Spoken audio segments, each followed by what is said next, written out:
Hi hello welcome back. ఈమెంటి sponge చూపిస్తుంది అని అనుకుంటున్నారా? కాదండి, స్పాంజ్ కేక్ లాగా ఉండే డోక్లా అన్నమాట.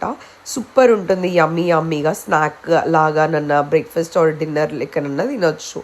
సో దీనికోసం మనం శనగపిండి వాడతాము. ఒక 2 cups ఆఫ్ శనగపిండిలో కొంచెం ఉప్పు, పసుపు, ఆయిల్ వేసుకొని బాగా కలుపుకొని దాంట్లో వాటర్ వేసుకొని ఇట్లా మంచి జారుడు మిక్స్చర్ లాగా చేసుకోండి.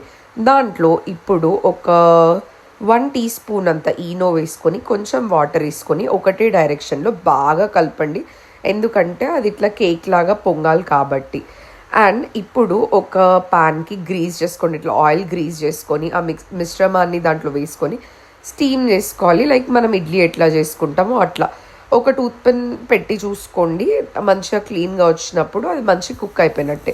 ఇప్పుడు దానిపైన తడక వేయడానికి ఒక ప్యాన్లో ఆయిల్ తీసుకొని దాంట్లో ఆవాలు, పచ్చిమిరపకాయలు, 1 స్పూన్ ఉప్పు, 1 స్పూన్ చక్కెర, లెమన్, వాటర్ వేసి బాగా మరగనివ్వండి. ఇప్పుడు అది కేక్ లాగా కట్ చేసుకొని దాంట్లో ఇది గార్నిష్ చేసుకోవడమే. కొరియాండర్ కూడా వేసుకోండి మీదికెళ్ళి, చాలా బాగుంటుంది. కరివేపాకు ఉంటే కరివేపాకు కూడా తినండి, చాలా క్విక్ అయిపోతుంది, సూపర్ టేస్టీ ఉంటుంది.